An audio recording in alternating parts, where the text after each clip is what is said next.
My name is Ed Baxter. In this video, we're going to talk about the signs of narcissism. This is a tough topic because a lot of guys are in narcissistic relationships. In fact, most of the guys I deal with in my program are dealing with this. Now, it is a term that's thrown around everywhere. Everybody's a narcissist, it seems like these days, but we're going to get down to the nitty-gritty what actually that means. Like, what does it mean to have a narcissistic partner, and what are the signs and symptoms and what you can do about it moving forward? Idolize, devalue, discard. This is the pattern that the narcissistic partner is going to play on you. In the beginning, everything's going to feel awesome. It's going to feel amazing. In fact, you're going to feel like this person knows you better than anybody else you've ever known in your life. They're going to feel like the perfect partner because they have incredibly low self-esteem, which doesn't come out into play until later on in the relationship when the mask starts to fall off. So what does this look like? They don't actually believe inside that they can get you. They don't believe that they are good enough for you. That only means you're in one of two camps. One, they're idolizing you, and they really do idolize you, and they put you up on this pedestal, and they don't think they can actually get you. So what do? They try to be anything that you want. Let's just pretend to be whatever it is that you want so that you'll love me forever. Or they won't be idolizing you and they'll see you as a mark. Now, if they're more sociopathic, more psychopathic, this is mainly how they're going to see you. There's something that they want from you, and so they'll try to manipulate you to get it. And from their point of view, if they can do it, you deserve it. Because, hey, you're just too stupid to notice, so you get what you get. But if you're in the first camp, the idolize phase feels very authentic because, well, they are idolizing you. And so what do you do with this? You look for, hey, does this person actually love me and like me for who I am? Or are they just feeding off of the other things, all these little tidbits of information and pretending to be what you want? And for a lot of guys who don't get a lot of attention from women, if a beautiful woman comes up and starts doing this, it's game over. He's not going to see the difference. He's going to gloss over it because everything is so rosy and awesome with her. She's giving him tons of attention, touching on him all the time, telling everybody how amazing he is and how he's so different than all of her exes, and the last ex was probably abusive, and he's a jerk. And this is a tactic that she uses, that if she can get you on her side against the ex, this is another thing that can bring you artificially closer. The other thing that they do in the idolize phase is they start having sex with you right out of the gate. It's not uncommon to do it on the first date, second date. Although in most relationships, they might start in a second, third date, but they'll come right out of it and they'll have sex with you, and they'll do it in a way that's like, it'll be like porn star sex. You'll be like, this is the best that's ever happened. She's going to have orgasms. She's going to do all kinds of things to get you wrapped into her, get you enraptured into her. And she knows, and guys really don't think very clearly when they're having sex with a woman. So what ends up happening is if a guy is with a woman who's given him a lot of validation and she has sex with him, usually he's going to start glossing over all the red flags and he's going to get attached very, very quickly. Society will tell you that guys don't do this, but from what I've seen from men, this happens all the time. And so once he's having sex with her, he's looking over any of her glaring red flags. Red flags being like how she treats people. And so what he'll do is he'll see how she treats a waiter, see how she's mean to him. He'll see how she is critical of her friends. He'll see how she doesn't get along with any of her family, or maybe she only has male friends in her company, and she says, yeah, I don't get along really well with women. Typically, that's the case because other women see what she's doing. Usually, the narcissist keeps a lot of these male orbiters around in order to be able to bounce off of one to the next, getting validation from each one of them. Some of them she might be sleeping with, some of them she may never have, and these guys want to get with her, and they're always feeding her this validation, this approval, like she's the queen, she's awesome. We call a guy like that who's doing this to a woman like that, we call it the simp. The guy who's just overly going after whatever the woman wants, and just completely emasculating himself and giving up who he is in order to get the validation of the woman. So what she'll do is she'll surround herself with these guys. And you will think you're the best guy. You'll be like, oh, I'm awesome, I'm so important, I'm the best one of the lot. Look at this, I don't compare to any of these guys. Problem is that when you have a fight, the first fight, then you'll see that she starts talking to these guys. She'll start telling them all your problems and everything. You'll say, hey, why are you talking to these guys? And you'll say, this isn't appropriate. Or she'll start flirting with one of these guys in front of you. Or she'll flirt with a new guy. And then she'll just say, you're just jealous. You're just jealous that I have all these guy friends and stuff. And you'll be like, I don't understand what you're talking about. That was really inappropriate. And so the second thing that happens is this enters the devalue stage. The devalue stage happens when you start noticing that there are cracks in her armor, in her masks, this facade that she's putting up. And in this facade, you'll say, hey, that didn't really line up.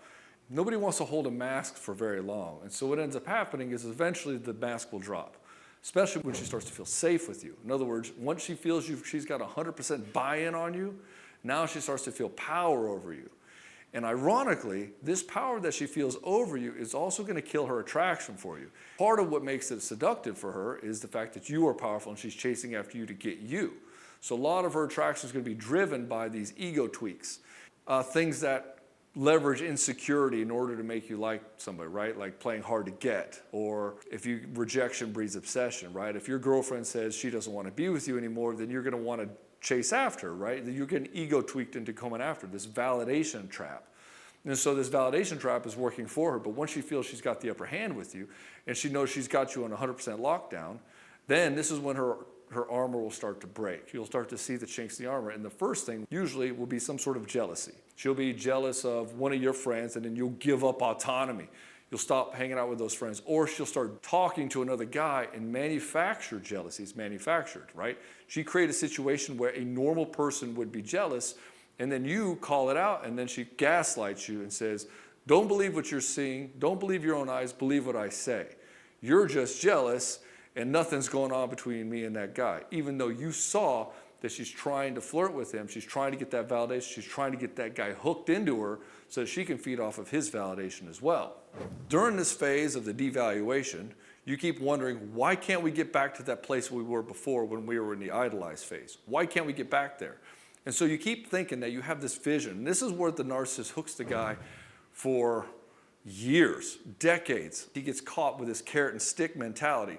How do we get back to that awesome place? And so that awesome place never really existed. It was something that she created, but she put it in front of him and said, baby, let's get married. Let's get married and have this for the rest of our lives. We can do this forever. And so what she'll do is she'll push for moving in with you really, really fast. So you may go to sleeping with her on the first or second date, to moving in within 3 months, to getting married within 6 months to a year. And she'll push this. She'll push this on you very hard. Hey, if you love me, you would marry me. Hey, if you really wanted me, you would get engaged to me. Hey, if you love me, we would have children together. Let's have a kid. You're like, have a kid? I've only known you for a month. And so she'll do these things to try to move things forward. Why? Because she's insecure. And she knows that if you got to know the real her, you wouldn't want to be with her. And so she has to leverage this carrot on a stick of this perfect future and get you bought into this vision of what it could be like to be with the idealized woman. And then she anchors that onto herself. And then what ends up happening, anything that goes wrong, she leverages that against you. You're saying, hey, baby, I don't like you talking to that guy. She's like, you always create these problems and we can never be happy because you keep being jealous. You see what she did there? Dangled the carrot on the stick and said, we can't get there because of you being jealous, even though I'm the one out there flirting with this guy. But that didn't happen. Don't believe your own eyes, believe what I say. And so then she deflects it back onto you.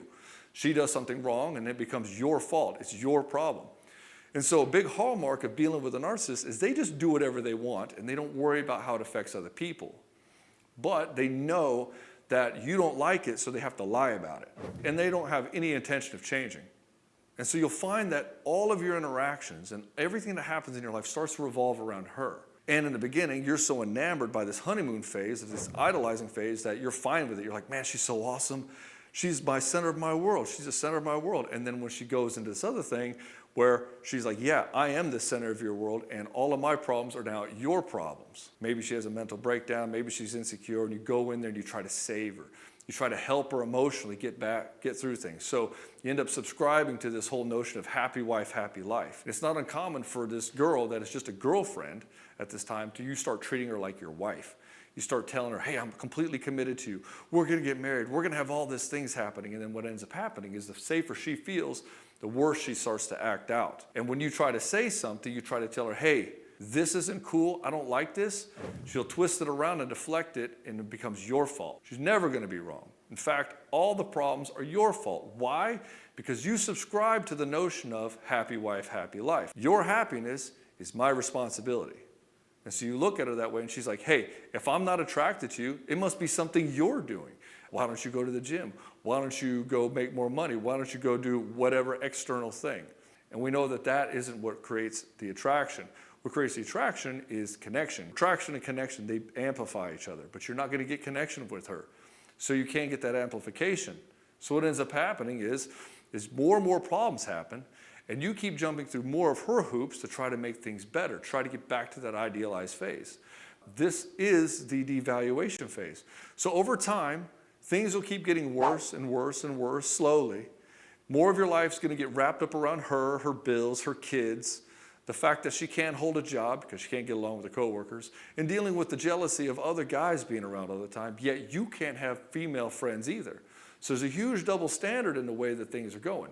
She wants you isolated so she can control you. She'll tell you that she doesn't like your friends. She'll tell you that she can't get along with her family. Your family just hates me. Your family will usually tell you, hey, there's something going on with her. She doesn't care about you. She just wants your money or something like this. And then as you try to bring up problems, as you're trying to bring this up, she's going to keep deflecting and she'll start raging on you. Maybe she'll even attack you physically, hit you, call you names. She'll call you a piece of shit. She'll talk to you with contempt and shame, like, I can't believe you'd be whatever. And then you'll get that nasty voice.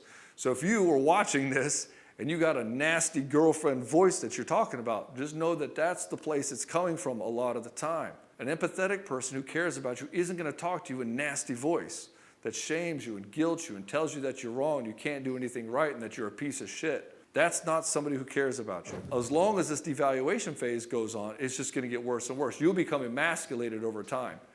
You won't be able to have any boundaries with her. At some point, you'll just stop fighting with her. Why am I fighting with this person? It's better just let her cool down. I'll come back later and figure it out. And so you end up finding that you're always walking on eggshells around this person. You're always wondering what side of the person are you going to get. You're going to get the nice person or the evil person. And the thing is you'll say, well, when we're good, we're good. And so guys will justify it this way. They'll say, well, when we're good, we're good. But the problem is we're not always good. So how do we get back to good? And so he'll rack his brain on how to like talk to her and finagle her into being good all the time, right? Her emotions are my fault, the codependency of happy wife, happy life. And this is what will happen. But the problem with this is that over time, she's devalued you so much and you've capitulated and put your tail between your legs so much that she now holds you in contempt. She sees you as weak. And when she sees you as weak, she's not attracted to you at all. And now you start entering the discard phase. And in the discard phase, she's actively taking these male orbiters that she had and she's talking to them. Oftentimes, the first one she goes to is her ex, the one that was abusive. She told you was a horrible person. And it's a good thing you're not like him, which is another way that she manipulates you. My ex wanted my attention all the time, and I don't like that, right? What she's telling you is, don't be like my ex. My ex used to do all this stuff, I hated it, or my ex used to do this, and I loved it, right? She's training you with this language to be a certain way. And because you want to keep her in your life, you're like, okay, I better take note of that, I better not do it.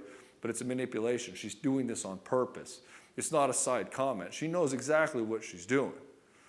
And so part of this game is she'll play the victim. Oh, I can't do these things. All these things in life are happening to me. And this is just another game. She's a grown-ass woman, and she can control her life just like you can control your life. She can control her finances. She can parent her kids properly. Everything in the world, these external circumstances, aren't any worse for her than they are for you. And the thing is that we're all handed a certain deck when we're born, and it's up to us to do something with that. The thing is, the narcissist doesn't want to. She wants you to solve all her problems. She doesn't want to handle this stuff. She doesn't want responsibility. She wants somebody else to handle all her stuff. She wants somebody else to pay for all her bills, somebody else to parent her kids. Yet at the same time, she wants those kids because she owns them. It's not necessarily a love game. It's just she owns them and she wants the child support and alimony that goes with being a wife. And this is a big problem with guys because they keep thinking, all we have to do is get back to the good times. And that's the thing that she keeps them roped in forever. So when she discards you, oftentimes you have no idea she's cheating on you. You find out that she's texting some guy. She's hiding her phone under her pillow, keeps it with her. She turns it just so you can't ever see the screen, or she gets one of the polarizing things on the front of it. And you're like, why does she do a polarizing screen protector? I'm the only other person she's around. It's like, yeah. She doesn't want you to see what's going on. And then she'll block you on Facebook and social media because she doesn't want she doesn't want you seeing what she's telling other people. And now she's telling everybody how horrible you are, that you are emotionally abusive. Maybe she even calls you a narcissist. And you're like, a narcissist? I just want some clarity in the situation. But now all of a sudden, I'm the narcissist. It's all about me, right? Eventually, she'll just drop you. She'll just say, okay, I'm done with you. And then she'll just block you, just cut off all communications. I'm with this other guy. And then she'll go around and start telling everybody else how amazing this guy is, that he's the greatest thing since sliced bread, even if he was her abusive ex. And then you'll start chasing her and chasing her and chasing her. You'll feel this massive anxiety in you. Because at this point, she's habituated you that your only validation in life comes from her. And if she's angry with you, then something's wrong. Something is intrinsically wrong with you, and you're a bad person, and all the shame comes with it. And so you always want to reach out. It's this spell that you're under. And so with this place, you keep trying to reach out, and then she keeps hammering you with all this horrible stuff. And some of these women, they actually enjoy it. They like seeing you chase after them in such a manner.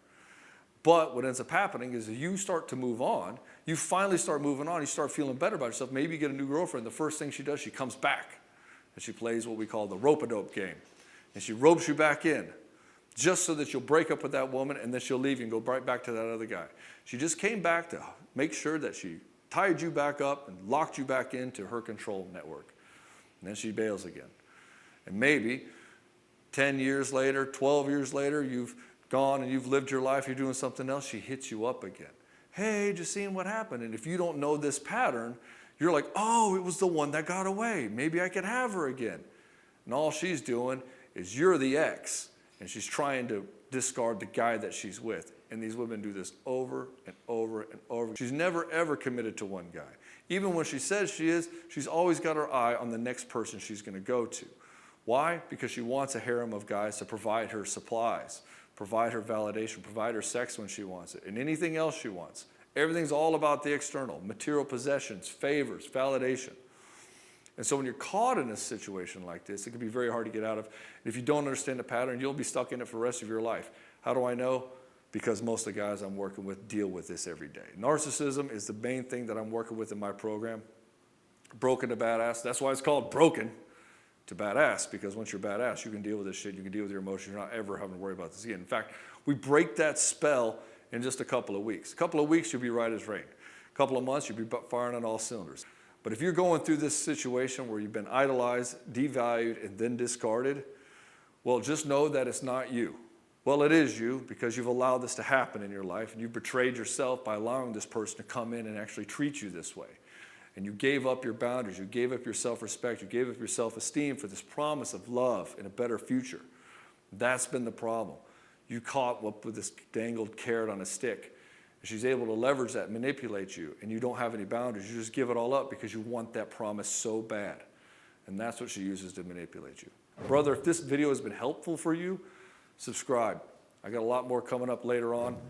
And if you like this video, obviously hit the like button, and I'll see you in the next one.